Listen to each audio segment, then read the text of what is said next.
네, 금요일 잔매거진의 첫 번째 순서입니다. 우리 네. 주변에 있는 작은 영웅들의 이야기를 생생하게 들어보는 시간, 리틀 히어로 시간입니다. 네, 오늘은요 아주 특별한 분을 좀 모셔봤습니다. 어린 시절부터 관심을 갖고 취미로 시작했던 일을 사업으로까지 성장시킨 20대 열혈 청년이 나와 있는데요. 네. 자, 바로 만나보도록 하겠습니다. 쥬라기 트레이딩의 신범 대표입니다. 안녕하세요. 안녕하세요. 안녕하세요. 반갑습니다. 네, 반갑습니다.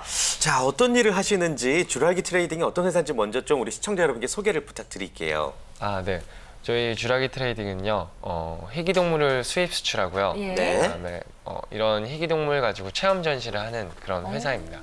희귀동물. 희귀동물. 예. 희귀동물이라고 하면은 뭐 예를 들면 어떤 게 있을까요?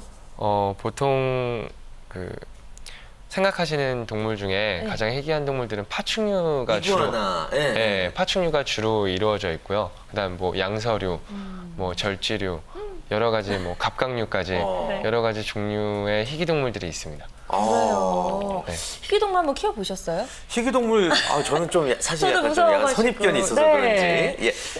아무튼 그런 희귀동물을 수출입을 그러니까요. 하시는 네. 분이시군요. 보통 사람들이 이제 파충류라고 하면 예. 그 옛날 뭐 만화에 나오는 그런 메두사나 네. 그런 징그러운 동물들을 생각하는데요. 네. 네네. 생각보다 실제로 보면 굉장히 귀엽고 음. 뭐 느낌도 좋고 음. 뭐 사실 선입견이 많긴 하죠. 그래서 그렇군요. 그런 선입견을 좀 깨기 위해서 제가 네. 여러 가지 예쁜 희귀한 네. 동물들을 수입을 하곤 합니다. 그래요. 예쁜 동물들, 어떤 동물들이 네. 있는지 잠시 후에 좀 물어보도록 하고요. 네, 네. 그동안 참 자신의 이름을 걸고 뭐 사업을 하는 멋진 청년들이 많이 다녀갔는데 사실 희귀동물을 수출입하는 분은 처음이에요. 네. 왜 하필 이렇게 희귀동물을 선택하게 되신 건지 궁금한데요. 제가 희귀동물을 뭐 비즈니스 아이템으로 생각하고 이런 일들을 한 건 아니고요. 네. 네. 제가 이제 너무 어렸을 때부터 좋아하다 보니까 산과 들로 뛰어다니면서 우리나라 뭐 대다수의 동물들을 다 키워봤어요. 집에서요? 네. 오. 그런데 악어 이런 것도 키워보신 거예요, 그러면? 그렇죠. 이제 제가 오. 어렸을 때 국내에서는 이제 접할 수 있는 동물의 한계가 굉장히 많아서요. 그렇죠. 예. 그래서 제가 한 초등학교 4학년 때까지 우리나라에 사는 모든 동식물을 거의 다 키워봐서 이제 그때부터 호기심이 자극이 많이 됐어요. 그래서 그때부터 뭐 외국의 서적이라던가 이제 사이트를 뒤져보면서 예. 그런 로망을 꿈꾸게 됐어요. 희귀동물에 대한 외국 희귀동물에 대한 로망을 꿈꾸게 돼서 계속 찾아보고 뭐 그쪽 그 동물이 사는 나라에도 가보고 하다 보니까 네. 이러한 법률안을 좀 알게 됐고 야. 그리고 국내에 이제 수입을 하게 됐습니다. 되셨군요. 네. 아니 근데 어떻게 악어를 키우게 되셨는지 그러니까요. 너무 신기한데요. 예. 그냥 사셨어요, 네, 직접? 퀴즈탐험 신비의 세계라는 프로그램을 좋아했는데 나이가 좀 있으시구나, 네. 대표님. 네, 그런 TV 프로그램을 네. 좋아하게 됐는데 네. 거기서 악어가 항상 출연을 했어요. 맞아요. 그래서 너무나 그게 키우고 싶은 거예요. 그래서 열심히 찾아가지고 수입을 했죠. 그렇군요. 예. 근데 수입이 불법인 동물도 있고 막 그러지 않나요? 네, 굉장히 복잡하지 않을까 네, 싶은데. 굉장히 복잡한데요. 요즘에는 더 복잡해졌어요. 그건 국제기관 사이테스가 세계적으로 이제 통용되는 보호기관인데요. 네. 뭐 동물을 이제 희귀한 쪽으로 등급별로 나눠요. 사이테스 1, 사이테스 2, 사이테스 3 뭐 이런 식으로 나눠서 사이테스 1은 각 세계 나라에 동물원만 교환을 할 수 있다거나 판매를 못 한다거나 뭐 네. 그런 제약이 있고요. 네. 사이테스 2는 그 동물에 따라서 이제 인공 번식이 되거나 안 되는 거에 따라서 상업용으로 번식을 판매를 할 수도 있고 네. 판매를 못 할 수도 있고 그런 식으로 나눠져 있습니다. 그렇군요. 공부도 사실 굉장히 많이 하셔야 될 것 그래요. 같다는 생각도 예. 들고. 예. 자, 그렇다면은 지금 현재 뭐 수출입하는 동물들 말고 키우고 계신 희귀 동물들은 어떤 것들이 있는지 한번 설명해 줄 수 있을까요? 네, 지금 제가 키우고 있는 희귀동물은요. 네. 거의 대부분 파충류인데요. 예. 뭐 이제 나무에 매달려 있는 그린트리 파이썬이나 뭐 유전자적으로 원래는 노말인데 알비노로 돼 있는 네. 저 알비노 호저라든가 색깔이. 네, 희귀한 동물들이 많이 있어요. 뱀도 근데 키우세요? 귀엽다고 하셨는데 지금 귀여운 동물들 말씀하신 거 맞죠? 네. 굉장히 러블리한 뱀이네요. 네. 예. 저가 봤을 때는 카멜레온이라던가 좀 이런 파충류를 아유, 주로 눈빛 좋아해서요. 귀엽다, 진짜. 네. 오. 저런 귀여운 동물들을 집안에서 아유, 키우고 있어요. 하품하나 봐요, 하품. 네, 지금. 하품도 하고. 대단합니다. 참 이름도 처음 들어보는 동물들이 굉장히 많고요. 네. 사진으로도 처음 만나는 동물들이 참 많은데 진짜 아까 이야기하셨듯이 수출입하는 과정이 굉장히 복잡할 것 같아요. 네. 어떤 과정들을 거치면 수출입이 가능해지나요? 그렇게 엄청 복잡하지는 않고요. 네. 그 이제 희귀한 정도에 따라서 이제 우리나라에서는 그 멸종위기라고 하죠. 네. 멸종위기가 아닌 종은 사실 수입 허가가 굉장히 힘들진 않아요.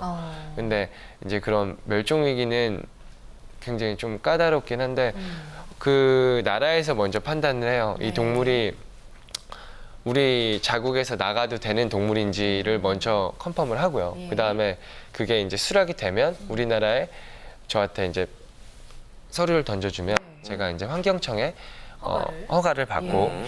그다음에 그 허가가 맡아져서 양국 간에 그게 되면 네. 그다음에 이제 동물을 수입을 진행을 하는 거죠. 그렇군요. 네.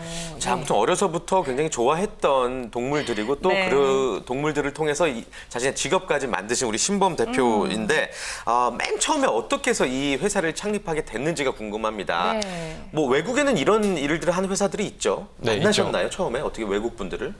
처음 시작하게 된 예. 계기는요. 그냥 정말로 이제 좋아하다 보니까 키우게 돼서 시작을 하게 됐고요. 네. 근데 이제 이게 진짜로 비즈니스로 나아가는 그 좀 칙도가 있었는데 제가 인도네시아에 계속 이제 인도네시아의 동물들이 신기한 동물들이 많다 보니까 네. 많이 이렇게 쫓아다녔어요. 근데 어. 거기에서 그 나라에서도 이런 희귀 동물을 취급하는 큰 회사가 있었거든요. 그래서 그 회사에 제가 한참 어렸었는데 그 회사 주인 이제 사장이라고 하죠. 네네. 그분한테 한국 독점권을 저한테 좀 달라. 한번 열심히 해보고 싶다.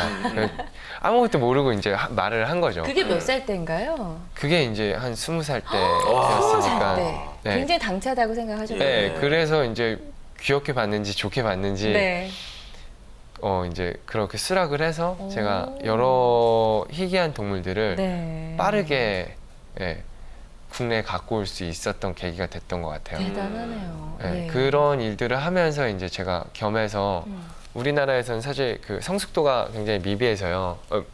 여러분들도 보시는 거와 같이 많이 못 보시잖아요. 네. 그래서 먹이 같은 것도 없어요. 그렇죠. 얘네들은 뱀 같은 먹이나 뭐 그런 것들도 없어서 같이 이 주라기 트레이딩을 하면서 농장도 같이 설립을 해서 그 희귀 동물들에 대한 먹이도 같이 생산을 해냈거든요. 오, 그래서- 국내에서 하고 네, 계신 국내에서 거예요? 화성시에서 네. 하고 있습니다. 그러니까 그래요. 안정적으로 그들에게 먹이까지 네. 공급할 수 있도록 정말 네. 책임을 지고 계시는 네, 네. 것 같아요. 한 7년 정도 사업을 해오셨다고 했는데 이제는 네. 뭐 좀 어느 정도 궤도에 올라서서 익숙해지고 좀 자리를 잡으셨다고 생각하시나요? 아니요. 아직 어제도 네. 새벽까지 일을 하고 왔는데 아이고. 아직 자리를 잡은 거라고 생각은 안 하고 조금은 이제 사람들이 거부감은 없는 것 같아요. 이제 네. 이걸 딱 봤을 때 네네. 많이 알려져서 로드샵이나 그냥 대형마트만 가도 희귀 동물들이 조금씩 보이거든요. 보여요 이제. 네. 그래서 그런 거에 대한 뿌듯함을 많이 느낍니다. 네. 그러시군요. 앞으로 또 갈 길이 더 많으시겠구나라는 네. 것도 네. 느끼기도 하고요. 예. 희귀동물만의 매력을 뭐 여러 가지 꼽을 수 있겠지만 네. 뭐가 있을까요? 희귀동물 사업의 매력이 될 수도 있겠네요. 네. 예. 저는 좋아서 하는 거다 보니까 네. 딱히 매력을 꼽진 않는데요. 음. 일단 동물과 교감하는 것 자체가 굉장히 이 사업의 매력인 것 같아요. 왜냐하면 제가 여러 각지에서 희귀 동물들을 수입을 하잖아요. 네. 근데 그 동물을 보면 생김새나 특징을 보면 그 나라 어떤 나라에서 왔는지 그런 향수의 냄새가 나고요.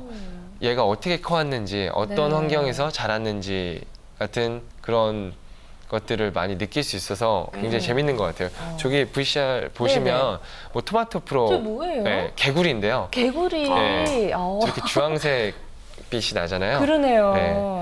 이거는 펠리컨이에요? 뭐예요? 굉장히 펠리컨은 특이한 아닌데 사진 같은데. 투칸이라고 네. 희귀한 앵무, 앵무새. 대형 앵무 종입니다. 아, 참 신기한 게, 그러니까 이런 희귀동물들을 찾는 분들이 국내에도 상당히 많다라고도 볼 수가 있겠네요. 네. 이런 네. 사업이 되는 걸 보면.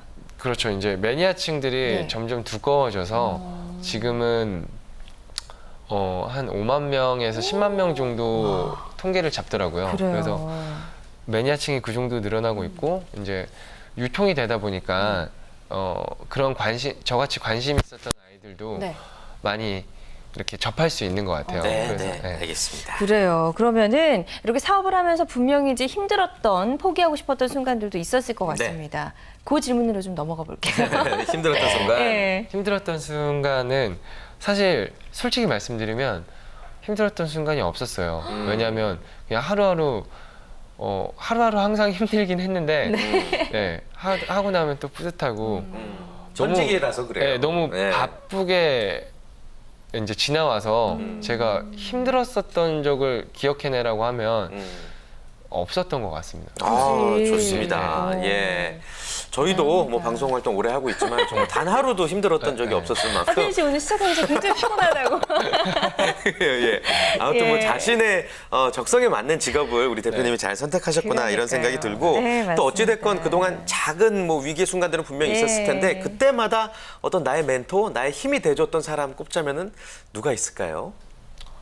뭐 아무래도 가족이 가족. 예, 많이 도움을 줬었던 것 같아요. 네. 네. 제가 힘들 때마다 넌 잘할 수 있어, 넌 잘하잖아, 뭐 이런 말투로 격려를 많이 해주셨고 네.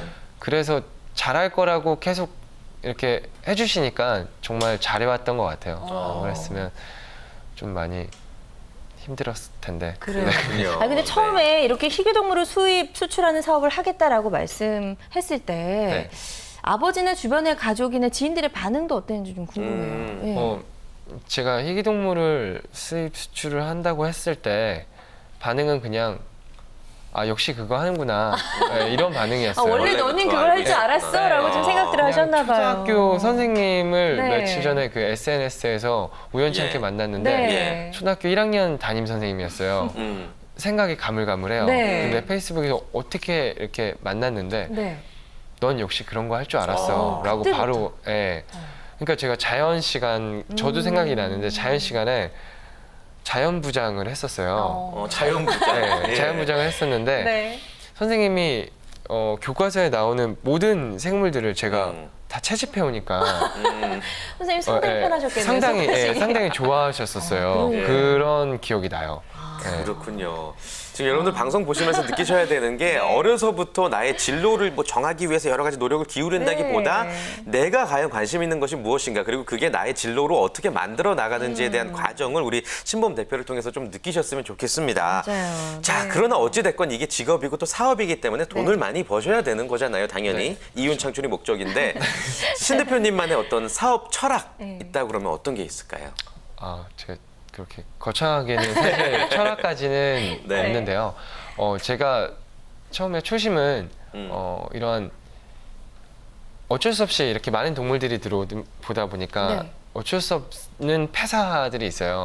폐사. 건강하지 못한 그런 것들이 있고. 근데 네. 제 철학은 저 같은 이제 좋아하는 사람들이 구매를 하잖아요. 네. 그래서 정말 좋은 동물을 분양해 주자라는 게 사실 그냥 철학이라면 철학이고요.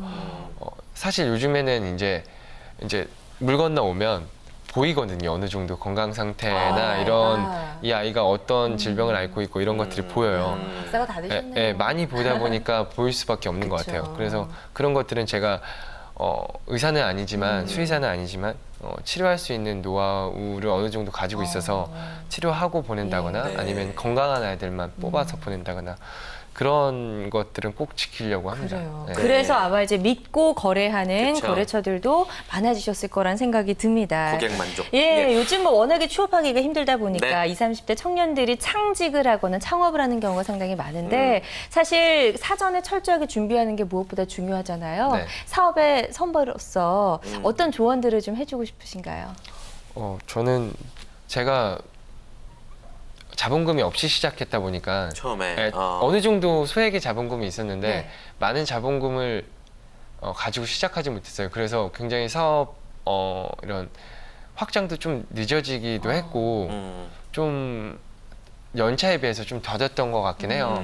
그래서 현실적인 조언은 네. 어느 정도의 자본금을 가지고 시작하는 게 아무래도 경제가 안 좋을 때나 힘들 때 버틸 수 있는 버팀목이 되지 않을까라고 그렇죠. 생각이 들고요. 예. 네. 또 뭐 제가 뭐 그냥 대외적으로 네. 조언을 하자면 저 조언할 건 아닌데 조언하자면 일을 즐기면서 하셨으면 좋겠어요. 안 중요하죠. 그러면 예, 정말 잘 될 때는 모두가 좋고 그렇죠. 재밌는데요. 음. 힘들 때는 좋은 일을 하지 않으면 굉장히 힘들고 좀 외롭다고 해야 되나? 그렇거든요. 그래서 네. 근데 제가 그 MC분들 보니까 굉장히 유쾌하게 재밌게 하시는 거 보니까 이야기가 네. 너무 재밌어요. 네, 즐겁게 하시는 거 보니까 제가 아까 방송 준비 전에도 막 이렇게 즐겁게 얘기 나누시고 이 일들을 네. 즐기면서 하시는 것 같아서 참 저도 그렇게 하고 싶네요. 네. 아, 잘 보셨어요. 정확하게 네, 보셨어요. 저는 저희가 진짜 얼마나 즐기면서 하는지 진짜로 클로 보는 기분으로 이렇게 방송을 또 하고 있습니다. 네. 아무튼 뭐 말씀해 주신 것처럼 어떠한 자본금이 있었으면 좋겠다. 사업을 할 거면. 그리고 그렇죠. 또 즐기면서 하는 게 우선이다라는 이야기를 우리 많은 분들이 좀 참고하셨으면 좋겠고요. 네. 저는 그 방법도 한번 여쭤보고 싶은 게 아까 그 인도네시아 가셔서 이 사업을 먼저 하고 계신 분에게 한국에서 내가 할 수 있게 해달라라고 네. 어떻게 보면 마음을 움직이셨던 거 아니에요. 그렇죠. 그분의 마음을. 네. 그런 어떤 설득의 노하우, 설득의 비법 뭐가 있을까요? 일단은 어렸어서 제가 설득의 비법을 뭐 가지고 이렇게 계획적으로 움직인 건 아니고요. 그랬겠죠. 제가 좋아하니까 그게 보였던 것 같아요. 그래서 진심을 좀 담아서 네. 얘기를 했던 것 같아요. 정말로 하고 싶었거든요. 진짜로 하고 싶어서 정말 나에게 이런 기회를 좀 달라라고 말을 했기 때문에 그런 마음이 움직이지 않았나라고 생각이 듭니다. 그래요. 네. 그러니까 역시 진심은 좀 전해지는 것 같아요. 네, 진심은 전해지는 것 같아요. 그래요. 지금도 그쪽 회사와 계속해서 거래하고 계신가요? 네, 지금도 잘 도움을 받고 있고요. 예. 네, 뭐 사실상 저같이 이제 제가 뭐 연차 7년 차라고 해봤자 네. 뭐 이제 군대 갔다 오고 5년이고 뭐 그런데 되게 초창기거든요. 근데 저보다 더 오래 이런 업종을 하시는 분들도 계세요. 왜냐면 어렸을 때 동물원 가셨잖아요. 그쵸. 동물원에 희귀한 동물들 많았잖아요. 누군가 많죠. 데려왔겠죠? 그분들이 한참 선배분들도 많은데 네. 그런 분들 제가 무슨 얘기를 하고 있었죠? 갑자기 까먹었네. 네. 네, 아마 이제 그런 분들한테서 분명히 이제 심적으로 네. 도움받는 네. 부분들이 분명히 있을 거고. 네. 예. 많은 걸 배우고. 그래요. 내가 저는 또, 예. 내가 20살이라는 생각으로 사람의 마음을 움직일 수 있을 것 같아요. 앞으로 항상. 네. 예. 좋은 방법인데요. 그런데 네. 이제 아무리 내가 좋아하는 일을 시작했다라고 하더라도 이 일을 또 이렇게 좀 오랫동안 쭉 하다 보면 분명히 좀 좀 쉬고 싶다라던가 나는 잘하고 있나 약간 딜레마에 빠지기도 하잖아요. 네. 그런 건 혹시 없으셨어요? 아니 매일매일 딜레마인데요. 매일매일. 네. 이게 일을 하고 나서 잠자리에 들 때쯤이면 이게 그런 금방 생각하신 그런 질문들이 머릿속에 많이 떠올라요. 근데 그런 딜레마에서 빠져나오는 가장 좋은 방법은 확신을 갖는 것 같아요. 그냥 난 잘하고 있어. 잘하고 있나가 아니라 난 잘하고 있어. 더 앞으로 잘할 거야. 라고 제 스스로를 속이는 거죠. 그래서 하다 보면은 잘하게 되는 것 같아요. 네, 열심히 할 수 있는 것 같고. 그래요. 맞습니다. 그런 자기 최면을 우리 모두에게 좀 걸어야 맞아요. 될 것 같습니다. 네. 네. 자, 그리고 또 지금 희귀동물 수출입 사업을 하고 있는 우리 신범 대표. 네. 앞으로 또 어떤 일들을 계획하고 있는지 궁금합니다. 뭐 지금 뭐 올 한해 혹은 내년에 이루고자 하는 일들이 있으실 거 아니에요? 일단은 제가 하고 싶은 일이 있는데요. 네. 이런 희귀동물 수입 무역뿐만 아니라 그러니까 저 어렸을 때를 생각하면서 이제 사업 아이템을 좀 잡았는데 네. 저는 어렸을 때 굉장히 이런 동물들이 보고 싶었고 만지고 싶었고 키우고 싶었거든요. 근데 그러한 이제 할 수 있는 공간이라던가 뭐 살 수 있는 뭐 샵이라던가 이런 것들이 굉장히 없었어요. 그래서 사실 배우고도 싶었고 초중고 때도 배우고 싶었고 뭐 대학교 가서도 배우고 싶었는데 이러한 뭐 관련 학과라든가 이런 것들이 굉장히 없었거든요. 네, 그래서 저는 요즘에 하고 싶은 게 뭐 초등학교면 방과 후 사업이라던가 그런 것들에도 이제 희귀동물을 접목시켜서 사업을 좀 진행을 하고 싶어요. 아이들이 이렇게 방과 후 쉽게 사업. 쉽게 좀 접할 수 있도록. 다가갈 수 있도록. 네, 다가갈 수 있도록. 예. 그래서 굉장히 좋아할 것 같다는 생각이 그쵸. 드네요. 네, 정말. 그래서 제가 테스트를 좀 예, 해봤는데 네. 반응이 아이들은 어떠세요? 굉장히 좋아해요. 어. 근데 이제 제가 좀 이런 문서라든가 이런 책자 같은 거를 좀 만들려고 지금 노력을 많이 하고 있습니다. 아이들의 눈높이에 맞춰서 만들어야 되기 때문에 뭔가 저는 매니아적 성향이 강하거든요. 그렇죠. 그래서 그 눈높이에 맞춰서 만드는 게 쉽지만은 않더라고요. 그렇죠. 네. 그러니까 정말 본인이 어렸을 때 느꼈던 네. 그런 것들을 좀 잘 살려서 지금 또 다른 사업까지도 계획을 하고 계신 것 같습니다. 굉장히 좀 진짜 대단하다. 정말 네. 히어로라는 생각이 들고 혹시 해외 출장도 자주 가시는 편인가요? 이런 수출 수입 관련해서 일을 하다 보면? 네, 아무래도 여러분들이 생각하는 그런 출장다운 출장은 아니고요. 네. 굉장히 좀 정글이나 네. 이런 오지, 정글. 뭐 산간지대, 뭐 사람들이 닿지 않는 그런 곳을 자주 갑니다. 특성상. 네, 특성상. 근데 건강하셔야겠어요, 그렇죠? 네, 근데 요즘에 너무 밤새 일을 해서 건강하지 못해요. 그래요. 마일리지도 네. 많이 쌓이셨겠어요. 네, 마일리지 항상 쌓고 있습니다. 네. 자, 어찌됐건 오늘 신범 대표 사업가로서 저희가 모셔서 그 성공 스토리를 우리가 들어봤는데 마지막 질문은 이렇게 드려보면 좋을 것 같아요. 사업가로서 꿈꾸는 또 최종적인 목표가 무엇인지 여쭤보겠습니다. 네, 저는 일단 솔직히 여러분들이 제가 이런 말을 하면 여러분들은 저 좀 정신적으로 이상한 거 아닌가라고 생각하실 수도 있는데 네. 네. 저희 마지막 사실 염원이라고 하면 저는 그 주라기 공원 영화 보셨나요? 네. 아, 다 사실- 보고 자랐죠. 예. 네. 저는 사실 그런 주라기 공원을 만드는 게 저희 최종 목표예요. 우리나라에. 근데 이제 우리나라에 예. 다른 나라에 사실 만드는 게 굉장히 쉬워요. 왜냐하면 사계절이 이제 여름이고 그쵸. 희귀동물들이 키울 수 있는 환경이 좋죠. 환경이 좋기 예. 때문에 다른 나라에 하는 것도 좋지만 우리나라 사계절이거든요. 그래서 희귀동물을 케어하기가 굉장히 힘들어요. 근데 그런 시스템을 고난의 역경을 겪어내고 네. 해서 이런 주라기 파크를 만드는 게 사실 최종 목표예요. 꼭 한번 해보겠습니다. 멋집니다. 그래요. 네. 어려서부터 꿈꿔왔던 일을 하나씩 성공해 나가셨던 만큼 꼭 그 꿈도 빠른 시일 내에 이루어지기를 저희가 두 손 모아 기대하도록 하겠습니다. 네. 자, 오늘 귀한 시간 내주신 우리 신범 대표와는 여기서 인사 나눌게요. 고맙습니다. 고맙습니다. 감사합니다. 네. 자, 다음 주에는 또 어떤 리틀 히어로가 이 자리에 함께 하게 될지 많은 기대 부탁드리겠고요. 네. 저희 이제 2부 준비할 시간입니다. 네, 잠시 후 2부에서는요, 직업의 세계를 쏙쏙 파헤치는 코너, 내일을 잡아라에서 카피라이터라는 직업에 대해서 구체적으로 알아보도록 하고요. 네. 또 자벤스토리 코너에서는 도시 농업 활동가와의 만남을 준비하고 있습니다. 기대하셔도 좋을 것 같네요. 저희는 금방 돌아오도록 하겠습니다. 잠시만요.